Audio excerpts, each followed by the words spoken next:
nights in the town of Cortina d'Ampezzo, the heat is on. The famous Italian ski resort is preparing to co-host the 2026 Winter Olympic Games, but there are concerns it won't all be ready in time. The town is up against a March deadline to complete a sliding centre for athletes booked in to test it for the first time. But finishing the centre, which will stage Olympic bob, skeleton and luge competitions, is giving local organisers a headache, especially because climate change has meant natural snow is in short supply. But despite the risk of losing the sliding events to the US's Lake Placid, which has been designated as a long-distance backup, Mayor Gianluca Lorenzi is staying positive. There are backups for everything, but it's not worth taking them out. As of today, the plan B for the bob races does not exist because it has been made clear the sliding centre is being built here.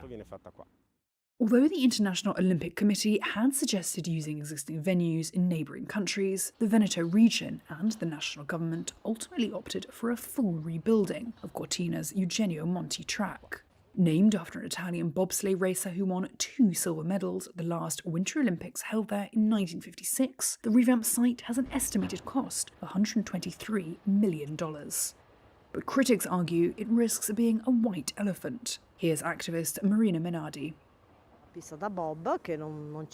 We won't need the sliding centre because bobsleigh is a sport that no longer has any athletes, and it will be difficult, I would say impossible, to relaunch because it doesn't even have media exposure, and it is difficult to find sponsors. There are about 20 or so bobsleigh athletes and another 30 or so between luge and skeleton, so it's a sport that will have no future, and we will be saddled with it. The return of the Games to Europe comes when climate change and rising temperatures are posing an existential threat to many of the region's traditional skiing centres. Some 90% of Italy's ski slopes rely on artificial snow, compared with 70% in Austria and 39% in France, according to environmental lobby Legambiente.